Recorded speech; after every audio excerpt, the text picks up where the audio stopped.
Hello and welcome to the Stateside Soccer Show. My name is Jordan Wiegand, and with me today is our world traveler, Logan Stone.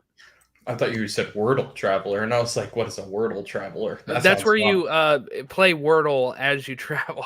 That's fun. No, one of my friends actually, I don't know. Actually, I can't say that, I don't think. All right, anyway, I don't think I can say it. I Okay. can't. I'll say it after, and Okay, then, off air. yeah, because I was like, I don't know if I can release that information. So, Well, everybody yeah. else is just going to be on the edge Oh, of they're their gonna be seat. dying. Eventually, when this thing does happen, I'll tell you. But, yeah. They're probably like, "What is happening?" I'm so confused. Don't worry about it. It had something to do with Wordle. It's fine. Yeah, but we were both traveling Yeah, we were. in the past week. So this is Logan got home at like 2:30 p.m. yesterday and was like wimped out. He's like, I can't do the show today. I was actually hoping you wouldn't because I just wanted to chill yesterday as well. So that was very nice. I was like, great, he'll do it too. I was gonna text you, can we do it Tuesday? And then you text me. I was like, great, that's awesome. So we're doing it today. Ted Lasso. I was out when that episode premiered, so I'm assuming we'll just catch up and do 2 this weekend or something. Mm-hmm. The Closed Pyramid. I'm thinking of moving that to like every other week right now, just because we're so stacked on stuff. So we'll probably be back with that this upcoming weekend and just kind of talk about the last 2 weekend results. I think that's a better way to go about it because I don't think there's as much stuff going on there to do it weekly at times. So just some quick updates to the schedule as it is. But yeah, I mean, how are you today, Logan? I know it's weird because like usually you and I talk quite a bit like through text and stuff, but I think with both of us traveling, like we kind of texted each other, but not really. So yeah, it's been nice, man. I came back from Arizona. I was in Arizona, Scottsdale. I saw some Phoenix Rising stuff. That was pretty cool. But other than that, I mean, it was pretty much just there was Atlanta United kits all over the place, which seems to be a popular thing. Yeah, real strange. I guess it's a really popular spot for bachelor parties and spring break. I did not know Scottsdale was known for that, but it is. And so, no, had a good weekend celebrating. My brother is getting married in May, so pretty exciting. But Jordan, how'd it go? How was LA? I know you were out there. You saw Toronto's field. That was kind of strange. No, I saw a Oh, BMO right. Stadium, which is the home of LAFC now. Not to be confused with BMO Field in Toronto. But yeah, I got to see that. That was pretty cool. That's something my friend Rich surprised me with. He was just like driving somewhere. I had no idea where we were going, and it took like an hour from where we were to get there. But yeah, it was cool to just kind of like see it. And yeah, it was really great. We, for people that don't know, I got to tour like WB Studios, Universal Studios. I went to the Universal Studios Hollywood theme park as well, and I also got to tour Dodger Stadium and touring Disney Studios. So in 3 days, it was like boom, boom, boom, boom, boom, just getting all that stuff done. Got to stay at the Safari Inn, which has also been featured in TV and movies and stuff. So it was a good movie trip. I don't have any movie podcast to kind of talk about it on, I guess, but maybe I'll talk about it on the Disney podcast Behind the Dreams a bit. But and maybe the DC stuff for WB on my DC podcast. So stay tuned for those. But it was just cool to be like to be there. I have not been to California since 2016, so that was, oh my god, 7 years ago. Proposed to my wife at Disneyland, California, and that was the last time I'd been there. So it was nice to just kind of see a different side of it too. The Burbank area is like where we mostly were based at, so that was pretty cool. I never really been up there too much. Usually been in like the Anaheim area and like where the you know like walk of fame for the stars are. That kind of stuff. The Chinese theater, those type of things is where I've kind of usually been in LA.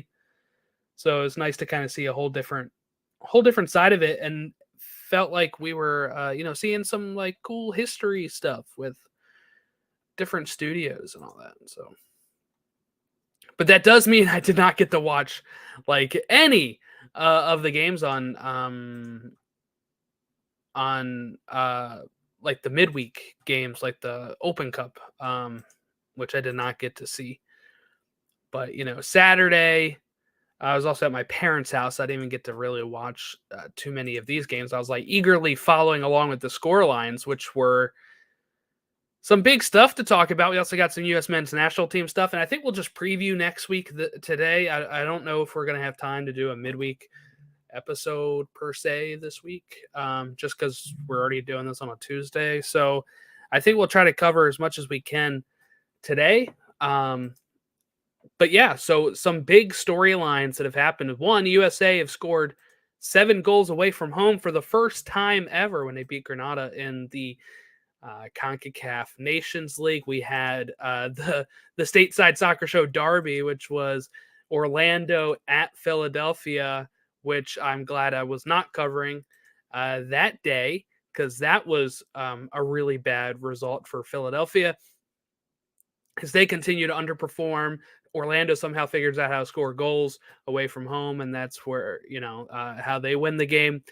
We had Jordan Morris go off and score 4 goals, as he seems like he's fully back from his injury now. And we have St. Louis, who has won their 5th straight game of the year, as they win against RSL at RSL 4-0, as they continue scoring goals and not really conceding that many lately.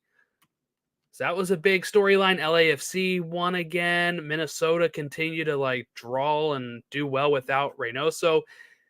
Columbus beat Atlanta 6-1. Just kind of like big storylines that happened this weekend. And I pivot to you, Logan, who was out of town and probably periodically checking these scores and getting updates and stuff. What was like the most shocking thing to you Saturday night while you're out clubbing that you're getting notifications about? Well, first of all, on the West Coast, Jordan, I was bored at night because all the sports, like, yes, it's a benefit to have sports early, but you forget, like, even the West Coast game is like usually just 1 or 2 West Coast games, and so you're only watching like 1 or 2 games, so it was really boring at night. So I Well, did that's what Rich was like. Rich was like, "Do you want to go back and watch the World Baseball Classic final?" I was like, "Dude, it's the 8th inning. Like, this thing's over." Yeah. Yep, it was strange. So I don't know if I like people always. I always was envious of like them being able to wake up and watch like NFL, but now I'm not, because I actually like it in the evening. I like watching the games in the evening, so I don't really know. But yeah, no, I think the biggest thing that kind of stood out to me, honestly, was probably Orlando. Like I thought going to Subaru Park, and I was on the Free Kick Pod last week, like midweek. Because I was cheating on you. Oh yeah, I was with, playing the clip of it while we were in the car. oh, I said nothing bad about you or anything about no, but I think ultimately I was shocked about that result, just because Orlando usually struggles on the road, and they really never play well at Subaru. So I thought for for us to go up there and get a 2-0 lead early, I thought that was massive. 10 minutes in. Yeah, I thought. I mean, I think people are like, "What about the Crew in Atlanta game? That's shocking." I was like, "Yeah," but I mean, Miles Robinson wasn't playing. But I mean, I guess it is still shocking, because I think the Crew started a bunch of teenagers. So No uh, Almada yeah, and no either. So Almada he's on for international duty. right. So I think that was a big thing, just because of the scoreline itself. 6-1 is not favorable for anybody. So no, but I do think Orlando just going to Subaru, and yes, I know they don't have Andre Blake. It was like the matter of depth. They didn't have. I think El Brujo wasn't there because he was on international duty, but Orlando City didn't have I think Facundo Torres, and so Well, it was. I think both teams had Pedro. something like 9 players out or Hmm. something. I don't know. Like it was a lot of players out. I know the Union also had a red card. I forget for who. Oh, it was Carranza, right? Had the red card Yeah. last week. But that's kind of been the story for everyone this week, because usually before you were able to say if you won.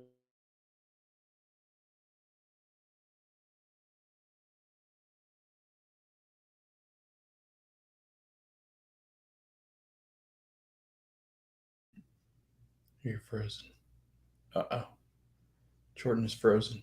I don't know what to do.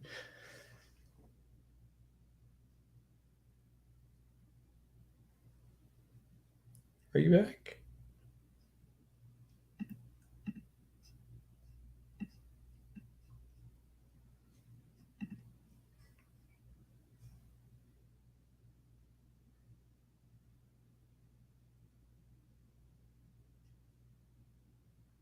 Oh, he's gone.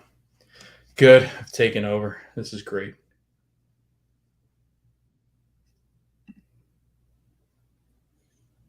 Hey, you're back. Yeah, did you freeze too or no? I have no idea. Because I if you just couldn't tell, My screen turned black and just spun. yeah, I have no Anyway, idea.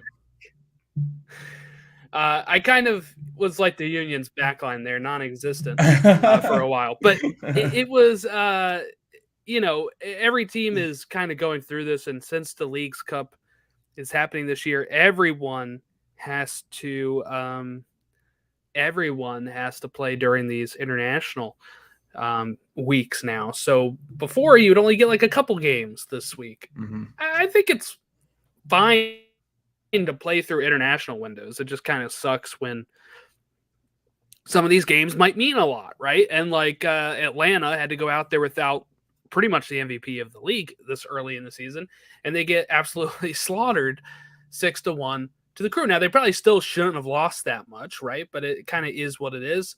I do have a question for you because I didn't get to listen to the free kick yet. But was Todd very confident, or like what was? Did he let on if he's confident in that game?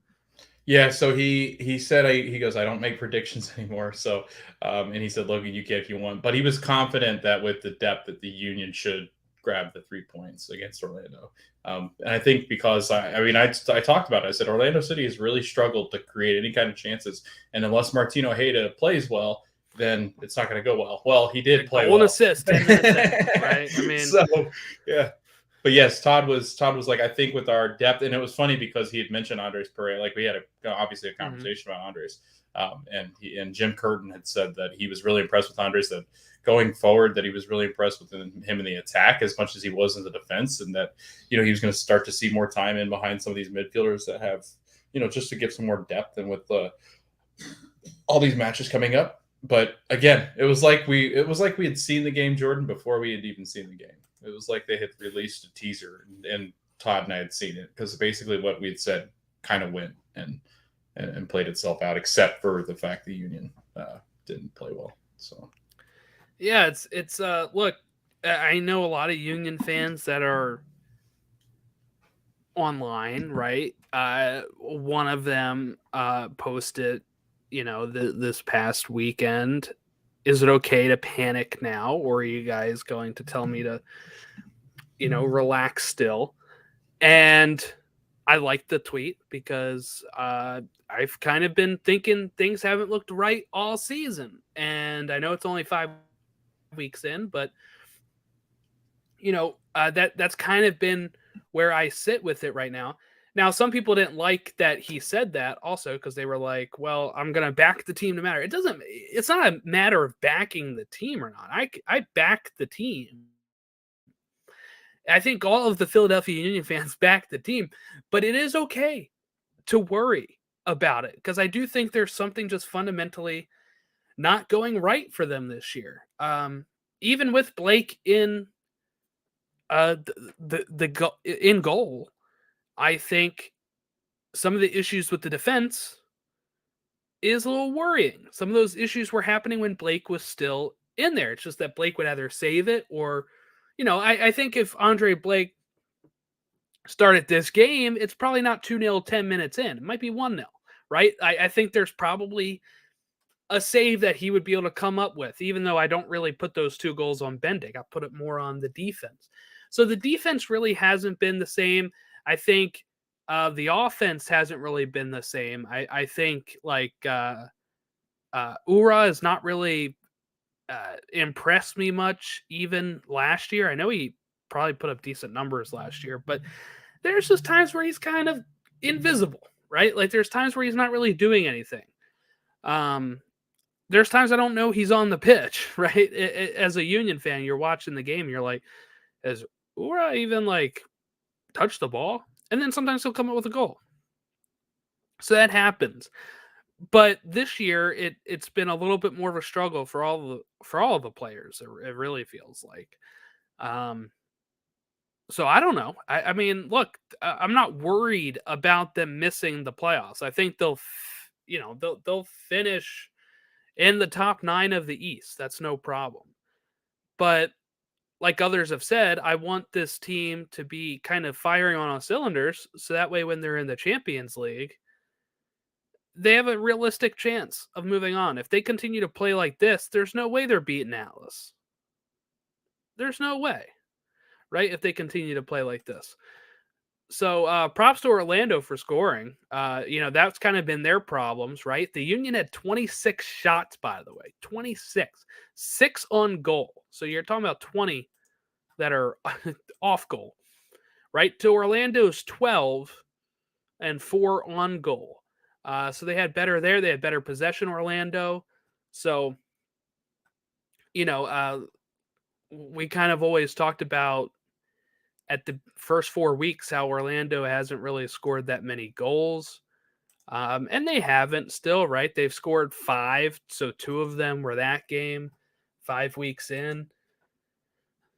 But, giving them props for being able to pull that one out. They got a +1 goal differential right now. They're not giving up a lot. They're giving up 4 so far.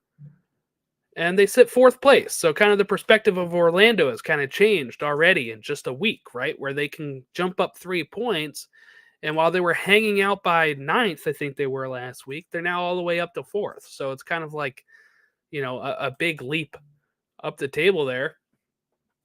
Only 2 points back of Atlanta, who we were all raving about recently, right? So 3 points back of Cincy, who is a legitimate contender. So Orlando kind of got exactly what they needed to do up in Philadelphia. Yeah, I mean, if you look at the Union, though, I think the biggest concern, obviously, you mentioned it, was the defense. They had a historic year last year defensively. I think they only gave up 23 goals or something crazy last year. Already at 8, right? Yeah, already given up 8 at this point. And doing it at home, too. They've been leaky all over the place. And yes, do you attribute some of that kind of regression and drop off to an Andre Blake injury? Probably. There might be things that he saves that Joe doesn't quite get to. But I think there's kind of that confidence issue too, where the defenders know who's back there. And while they might not obviously say it, but think it, there's not a confidence level of okay, I'm going to go get out. Because there's times I think where Glesnes and Elliott can kind of get out of place with the confidence and knowing that Blake's going to be back there to kind of stop him anyway. So it is like that, I think. But I think also, too, with the Union is, like you said, Jordan, when the Ura and Gazdag well goes dry, I don't think that this team's that great, which is tough because I think, you got Julian Carranza, but I think if he scores, it's not going to be to the level and I guess extreme as some of the other guys. And maybe he's the best scorer out of all of them, right? Maybe Julian is. I'm starting to think that he might be the best finisher out of all of them. Gazdag had an MVP season, but we've seen the likes of a Carles Heel and stuff, or Carlos Vela kind of drop back a little bit in the goal reduction. Sebastian Giroussi's not scoring on a rate like he was last year. So I don't know. I think that you would obviously see some regression with Gazdag because I think that he had an MVP caliber season. It was just that Hani was better. But I think with the Union, yeah, I'd be a little bit more concerned just because I think with the defense that you've got some serious issues because I think that's something that built this team. That's their backbone is to be able to defend. And Jim Curtin's not getting the same production that he was last year, and you're not getting the same production up front, obviously, because I think they were pretty historic last year in the attack as well. So, yeah, it's tough. Yeah, if things go the way it's going this year, and if, let's say they don't turn it around, I have Jim will be more. current coach in the U.S. That's what I was leading to. I do think more of a Curtin maybe being like, I've taken this team as far Curtain as I call, can, baby. which was an MLS Cup final, and I'm gone. I could totally see something like that. Not saying it's going to happen, but sometimes it seems like that happens where it's not like I'm saying he's going to get fired, but it's like one of those things where he might be like, things not going so well this year. I might just dip out. And I probably wouldn't blame him on that either. But let's look at who's leading the East, by the way. It's New England, not who we had right on the bingo card at the beginning of the season. Now I had them 11th, and you had them 12th. So we were not high on the Revolution, but they pulled it off. Benteke, gave DC the lead, and then Gustavo Bo and Buck scoring for the Revolution in a pretty even game against DC at DC. And New England has 12 points out of 5 games. They only have 1 loss. They have no draws. They have 4 wins. So they're off to a pretty great start. They've only like goal wise, scoring 7, giving up 5. It's not like tremendous right now. I think we can't really give too much thoughts on like goal differential yet. It's still so early in the season, but I'd say having a positive 1 is always good. And the fact that they've only given out like 5 goals compared to some teams giving up like 9 or 8 is a really good start for New England.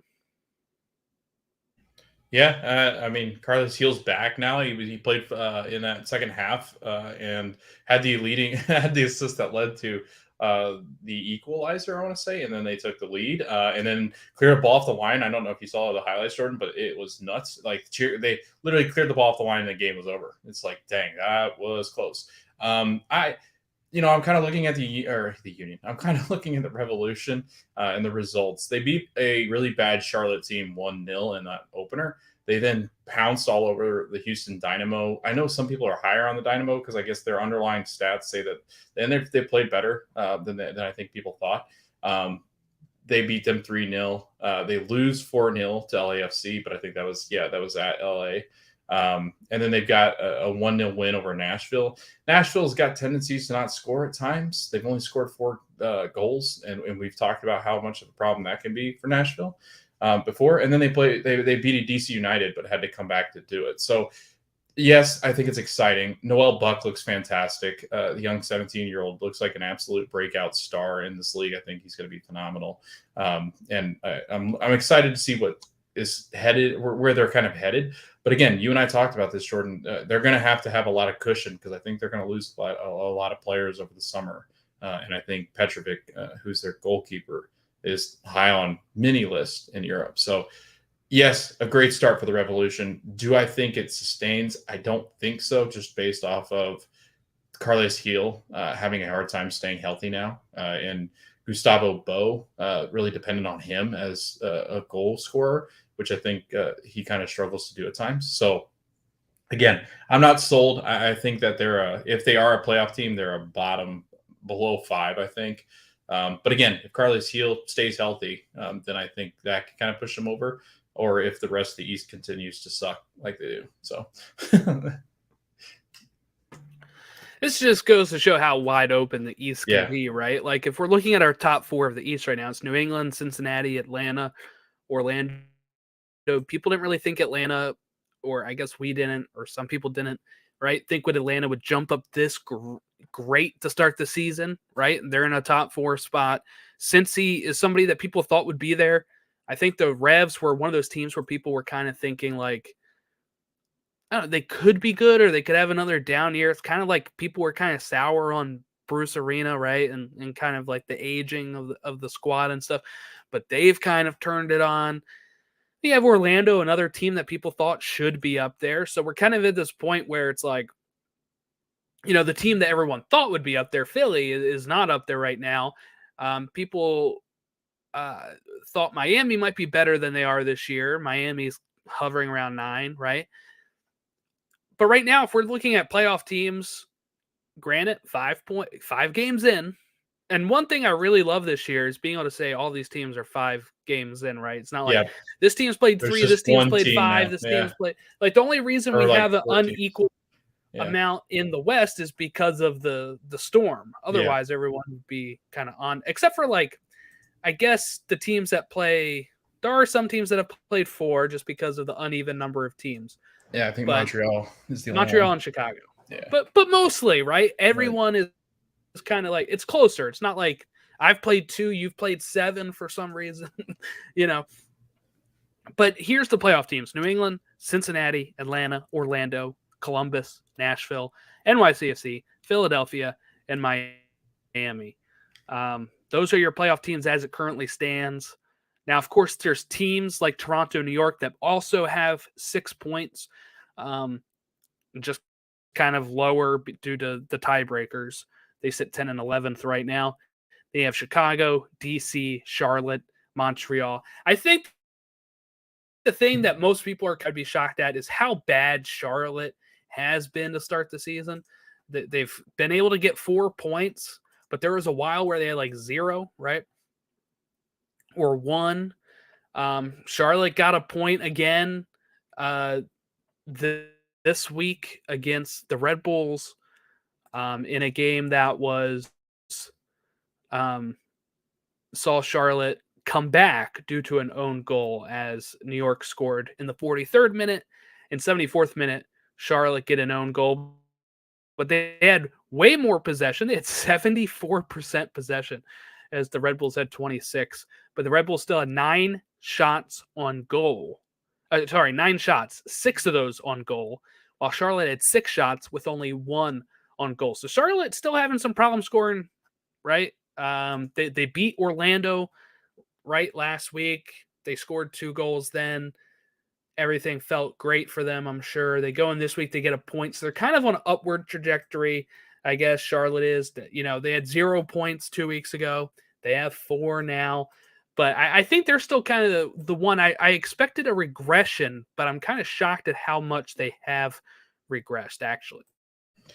Yeah, but again, I think their story continues with the fact that they're just not going to defend anybody, so they really cannot afford to have no goals. I mean, they have to rely on an own goal to get their goal.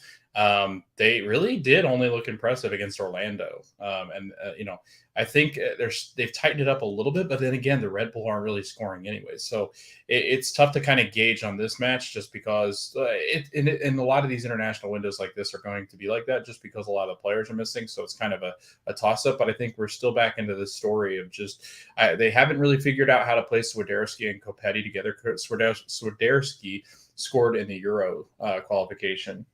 So that's exciting. But again, Nashville, whatever team I meant Charlotte. to say, yeah, thank you.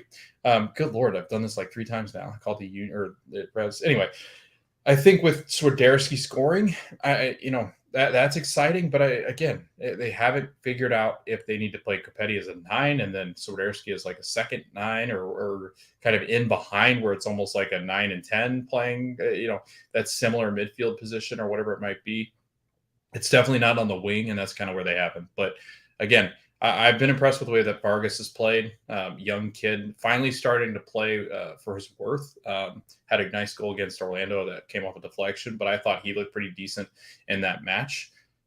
But yeah, Jordan, I think, and then you worry about this ownership group, right? I mean, the Teppers are not known for building successful franchises, and they sell out the freaking stadium almost every time. So, at what point do you see kind of that anger start to build? Because I do feel like, as soon as it starts to sour, they're going to be like, this is just like the Panthers.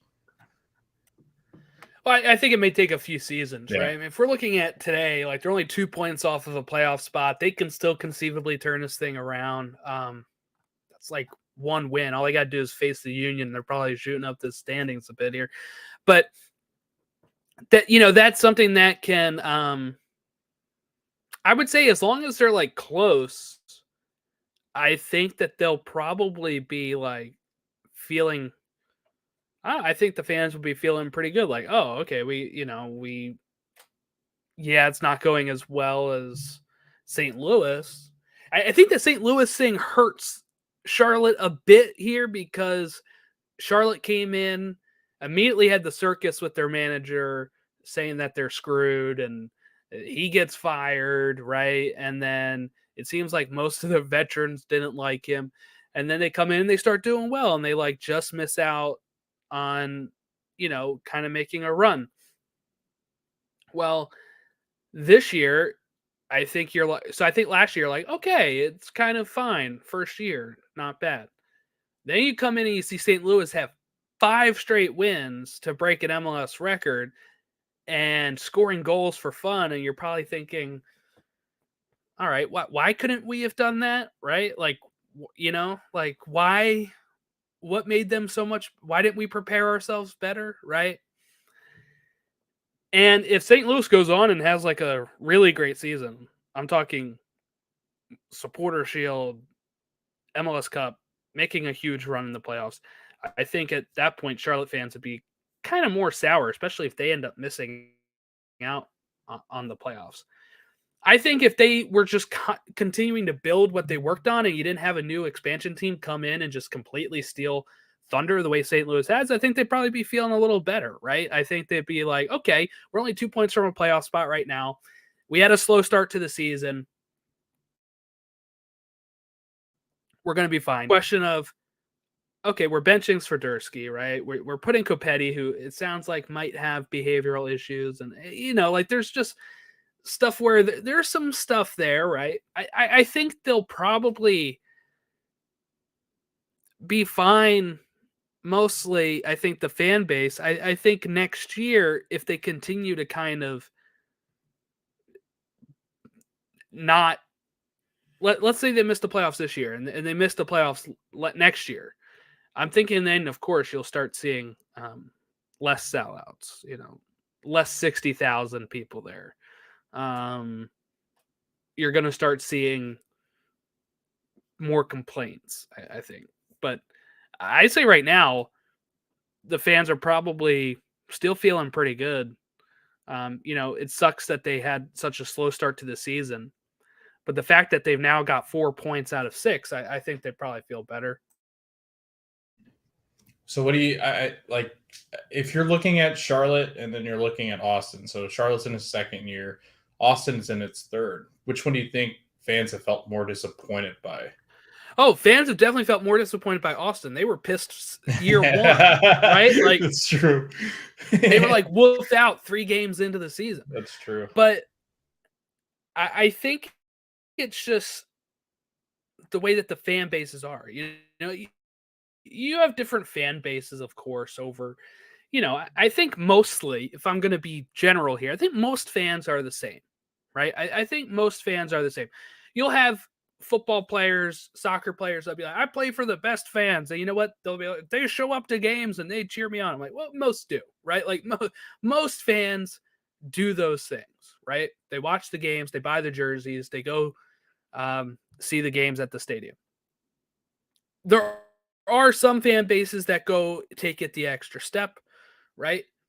Have really good tifos, really good chants, maybe really bring atmosphere. But there are also some that are more passionate. I think most fans, you're going to get on any fan base, you're going to get people saying the coach sucks. I would have made better subs. No matter who the coach is, no matter what the team is, right? We see it across all world football all the time.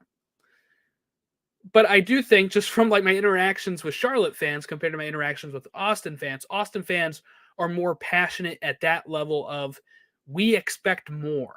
And of course they expect it more year one too. But after a season like last year, I see Austin fans already being like, we should have had 4 straight wins to start the season. I don't know why they think that, but that's the way they think. They think we should be better than we were last year at this point already. And I think part of that for Austin fans is, of course, seeing St. Louis do so well to start off their career. But Charlotte fans, I never really heard that, right? Like Charlotte fans, I feel like are a little bit more measured of, it's tough to be an expansion team. It's the kind of stuff we said to Austin fans in year 1, right? It's tough to be an expansion team. You never know what it's going to do. This is MLS. Is kind of the vibe I get more from Charlotte fans that I interact with. So, there's different fan bases. I think most fans are overall in the same camp with stuff, but a lot of the vocal ones that we deal with Austin, I feel like I would answer your question, Logan, of Austin fans are definitely more disappointed year 3 in than Charlotte fans are disappointed year 2 in, even though Austin has had better success already. I agree. No, I think it's just an interesting point, just because I think, like you said, everybody was looking at St. Louis and saying, well, they've come into this season in their inaugural year and have exploded.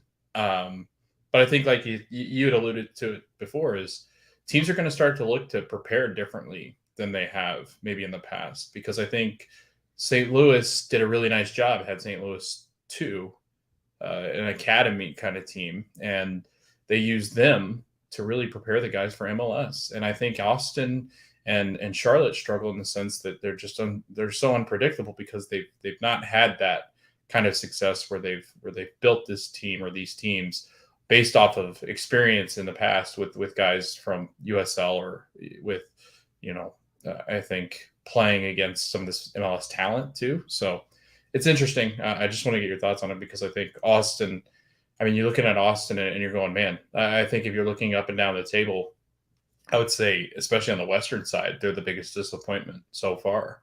I think the Union in the East are the biggest disappointment, and I think Austin in the West. So it is interesting. It's been a fun start, 5 games in, and we're already talking about the best team in history for an expansion side. And then we're also talking about a Union team that we thought were going to just run away with the East, being absolutely pummeled by some of these teams. So it's interesting. Yeah, I don't know if I'd say Austin is the biggest disappointment in the West for me. I think obviously I thought they would go down a bit. I put them down one spot, right? They're only 3 points off of the spot that I picked them to be in right now. So I don't think that's too bad. I think the biggest disappointment in the West right now is the LA Galaxy, right? They're sitting 12th, right? They just drew with Portland 0-0. And now, of course, they have, Jovel international duty. Chicharito's injured, right? So things are not starting off super hot for them. But Logan, they ended up having 67% possession at Portland, 17 shots, 4 on goal, and it ends 0-0. Right? This game had 0-0 written all over it. I watched the first half, and before I left to go to my parents' house, and I was like, this is not gonna score. Nobody's gonna score a goal. It's just kind of how it felt. Even though they had lots of shots, they had shots on goal, right? Overall, 27 shots for both teams, and only 5 of those on goal. Nobody scores, and just kind of not much to talk about that game. But I put LA probably in the biggest disappointment spot for me. They have 3 points out of 4 games. They've taken the lead, against Dallas, and then Dallas scores 3 on them. Like it's like sometimes they look okay for like a half or a couple minutes, get a lead or whatever, then they blow it. They've only scored 2 goals. That's a problem for them going into the season. They've given up only 4, so the defense is kind of there for the Galaxy. It's just they can't really score right now, and I'm a little worried about them. I understand that they're kind of in a tough spot. Best striker's injured. Their other striker is on international duty this week, so there wasn't a lot for them to really do, I guess. But The only upside I see from LA right now is that they're not Kansas City and they're not the Rapids. Like, that's the only plus. Yeah, and you got to bring up their issues with the transfer window. You've got to bring up the fact that Right. they They don't. can't make any outside moves this summer. Right. And the way that it's going too, and I think fans are kind of ignoring the fact of this too, is the fact that, like, if Chris Klein stays in power, then it's going to continue to be this kind of similar idea. But also, if the team is sold, it's going to take him a year to sell that team. So it's going to be either way that you look at this, it's not going well for the Galaxy, and especially when you've got neighboring LAFC. Before, Jordan, you didn't really have to worry about the neighbor down the street, and you had to worry more about, like, who Seattle might be able to sign up the road more. You would worry about bigger clubs like NYCFC being able to get somebody. Hell, maybe even the Red Bull if they wanted to open up their pocketbook and actually spend, but they never really did. I think My God, the days of the Red Bulls when they had Terry Henry right? and Tim Cahill, and they were so much fun back then. Yeah, but I mean, you look at this Galaxy team, and there's a problem. Like, there is a serious problem. Their XG is one of the lowest in the leagues. They're down there in the likes of, like, hanging out with RSL. They're hanging out with teams that they just shouldn't be hanging out with at the bottom of that thing. It's, Minnesota United at 4.1 XG, Galaxy 4.7. They got the Timbers tied with them, just below them, CF Montreal, who have been atrocious in the attack. We've talked about how bad these teams have been. We just talked about Charlotte. They got 4.3 XG. You talk about this attack who's supposed to be pretty good. And again, they're missing their best attacking player in Chicharito. They're missing their second best attacking player in Joveljic when he's on international duty. And then they're putting that burden on him to where they're not really giving him the confidence and time to really prove that he's one of the better scorers in this league, even when he is healthy. And so is Chicharito. It's like, okay, what's really going on here? Like, there seems to be Ricky Pooch is the really the only player that I think when you watch this LAFC, there we go again, LA Galaxy team, it just there's no bite to them at all. And luckily their defense has showed up this year, Jordan, because they were atrocious last year. Luckily, they do bring in, a new executive who's coming over from LAFC. So I do think there's positives here, right? That maybe won't all rest on Chris Klein, right? there's stuff like that. But 3 points on the season, they don't have a win. They have 3 draws and a tie, 3 draws and a loss. So I guess that's at least one thing they got going for them is they're consistent, they're drawing, but again, it's because they can't score, right? One of those draws is 0-0, right? What was the other? There was probably like a 1-1, and there might be another 0-0 because they've only scored 2 goals. 0-0. Yeah, 0-0 with KC, 1-1 with Vancouver, 0-0 with Portland and LA. I guess the only upside is that they've been 3 straight weeks of draws instead of having a loss in there. That was week 1 for them, week 2 for the league. But they can't score. They scored 1 goal in a loss and 1 goal in a draw, and they have 2 0-0 draws. It's not great for LA to start off here. Here's the West playoff teams. St. Louis in first with 15 points. They're getting 3 points a game. That is because they have not even drawn yet. They are straight up 5 wins out of 5, 15 goals scored, 4 goals against. They have a plus 11 goal differential, which is nowhere close. The other close team is Seattle with 8, and LAFC with 6. In the East, there is no team close to that. They have 3 is the highest goal differential in the East. So just kind of what St. Louis is doing is not just winning games. They're not just lucking out and winning 1-0s, right? They are absolutely dominating. They're coming from behind, or they're absolutely slaughtering them 3-0, 4-0 at the start.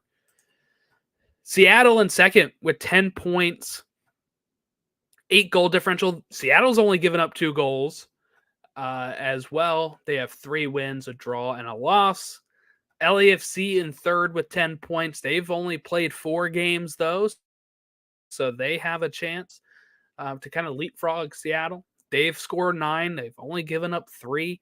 Minnesota in 4th with 8 points. They've only played 4 games. They can leapfrog Seattle to 2nd place with a game in hand. They've only scored 5, though, and they've given up 3. So Minnesota not scoring as much, but they are pulling off some good wins. 2 wins, 2 draws. Pretty good start for Minnesota. Dallas in 5th with 7 points. Austin in 6th with 7 points. San Jose in 7th with 7 points. Houston, this is a surprise team of the West, I guess. Houston in 8th place with 6 points. They have 2 wins somehow. Portland in 9th with 4 points.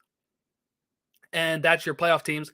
In the bottom of the West is RSL with 3 points, Vancouver with 3 points, LA with 3 points, KC with 2 points, Colorado with 2 points. But yeah, Houston beat NYCFC 1-0 this weekend in what I guess was, I don't know, upset or not. I do find it weird that Houston has now played has played what, 3 out of 5 games against the East. Yeah, they started the first two Off with the two straight. Yeah, they just beat NYCFC. And then they faced off against Austin, who they beat. Right, they've only played 4 games. So yeah, 3 of their first. 3 of their 4 games have been against the East. What is going on with that schedule? Luckily, they hosted NYCFC. That'd have been nuts if they had to gone to travel, because they started out on the road against for 2 straight. Yeah, against Cincinnati and New England. That would have been crazy. That'd have been like this. I mean, I guess you would catch up somewhere, so you'd have 3 lovely games at home. But oof. Yeah, but you would also think, like, starting in February and March, you would want to have Houston at home against the East.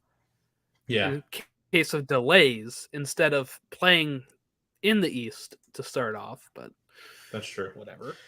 They've been good defensively, though. Look at them. 4.4 Yeah. expected against them. They've only given up 5. So Ben Olsen.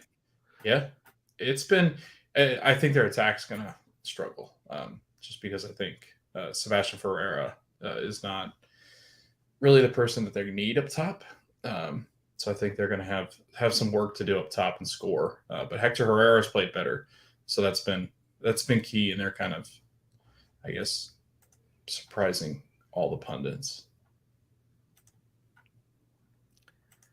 Last week was the first time that Nashville conceded a goal and they lost. This week they concede 1 goal and they lose again. So Nashville just having problems scoring still if it's not coming through Hani Mukhtar. They've only scored 4 out of 5 games, right? They've only scored 4 goals. 2 of those goals in week 1. And I think 2 from Jacob Schaffelberg. Yes. Jacob scored 2 goals. And I think another was a defender, from what I can remember. Probably. But yeah, so I mean, kind of worrying for Nashville. Their goal scoring capability, anyway, I guess, is worrying. Their defense looks great, only giving up 2 goals. But yeah, you have Schaffelberg, Walker Zimmerman, and Taylor Washington are the ones that have scored their 4 goals. So Taylor Washington is another defender. So 2 defenders and Schaffelberg are your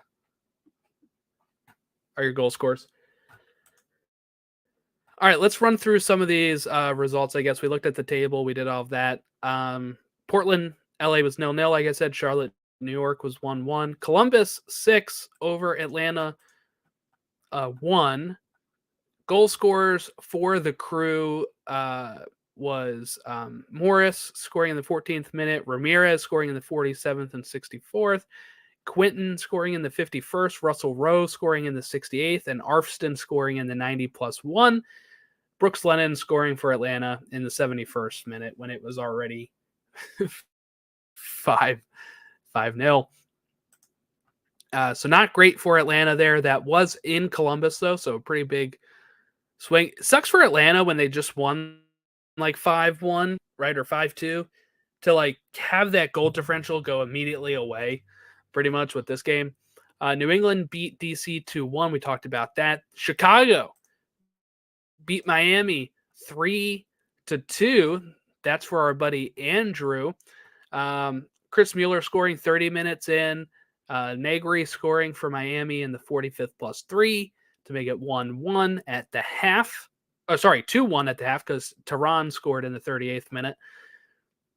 And then you had equalizer Stefanelli in the 76th minute, and then Kai Kamara scoring for his 10th MLS club in 90 +2 minute. In what was a nice finish for Kai Kamara.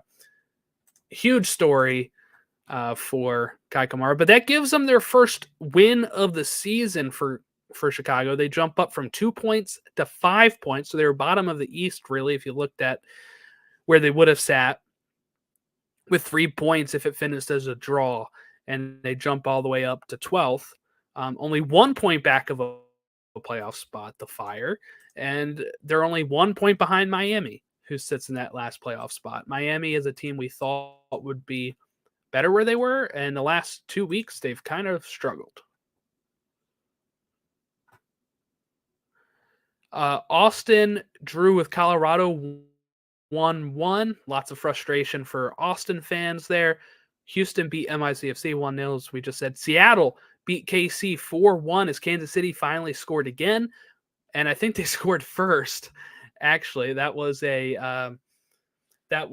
Agata scoring in the 5th minute.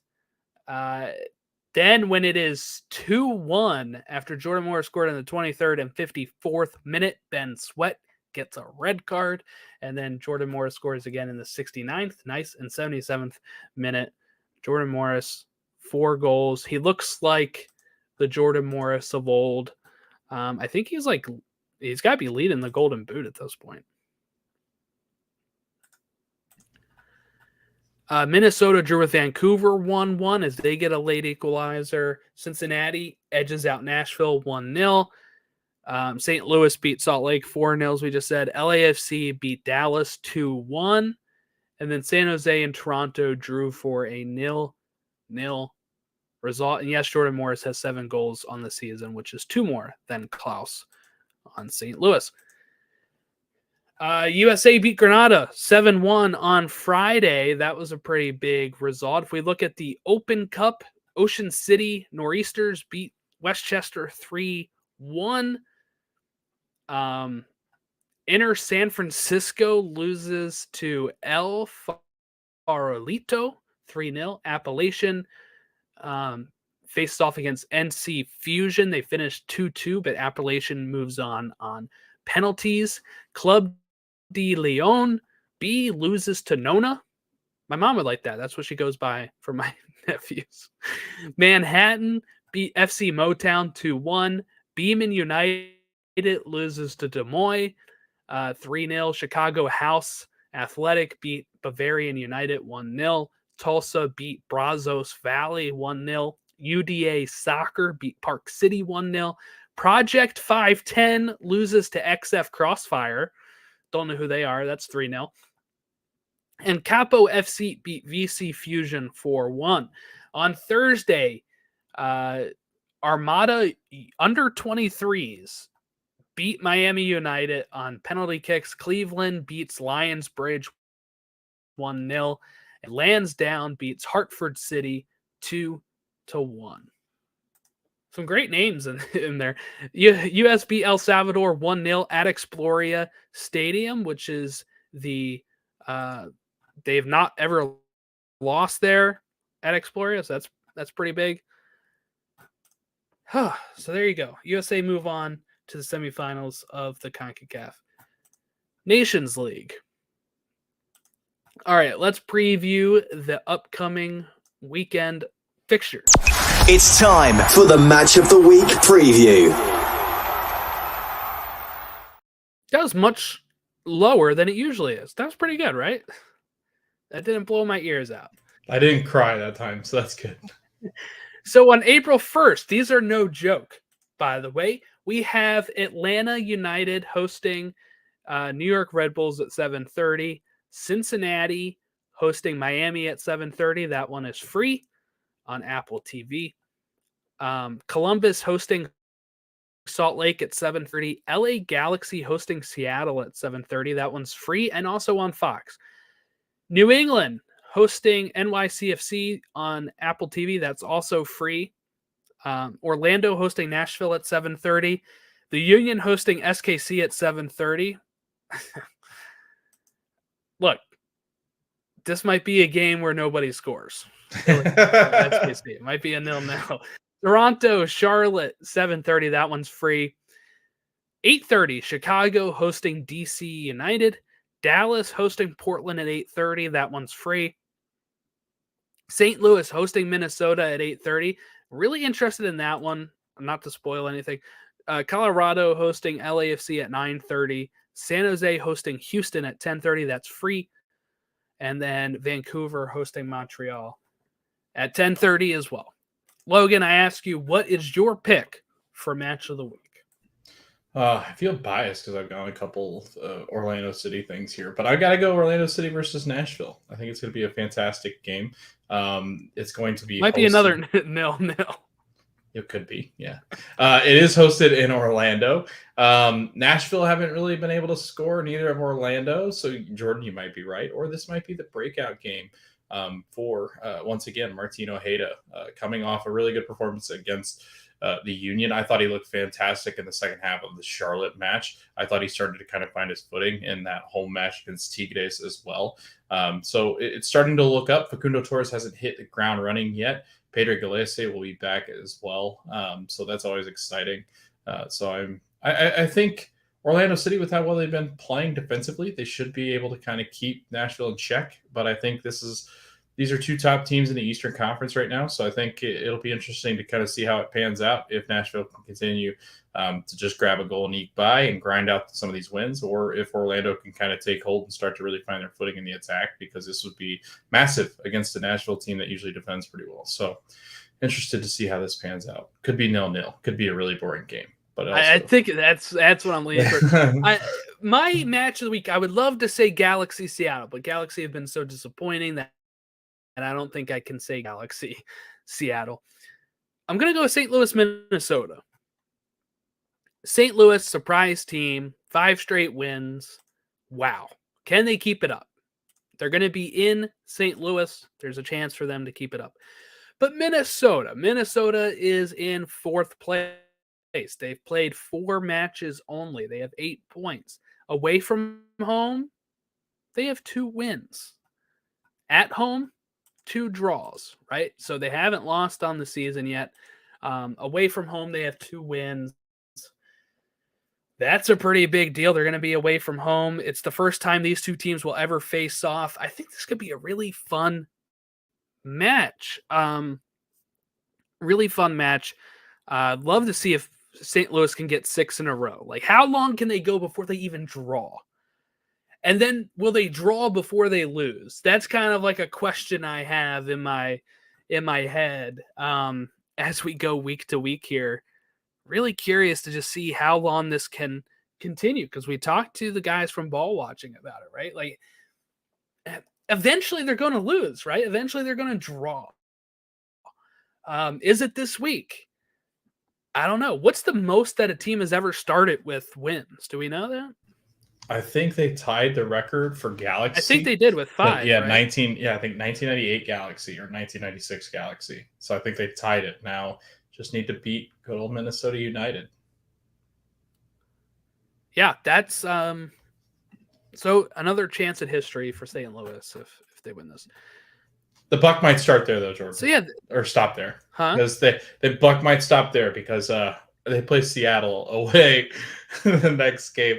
In Seattle will look like world beaters, aside from a match or 2. So they Seattle look like they're kind of back, and that's kind of scary for the rest of the league, I think. Yeah, I think I'm curious about the Seattle LA game because Seattle scored 10 Yeah. goals, right?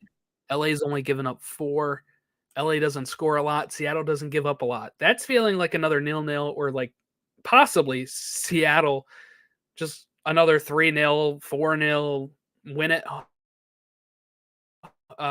win, for Seattle.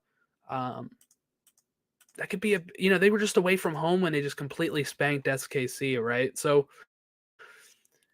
Jordan Morris looks to be like in the best form of his life since the injury, which is just so interesting the way he's out there playing right now.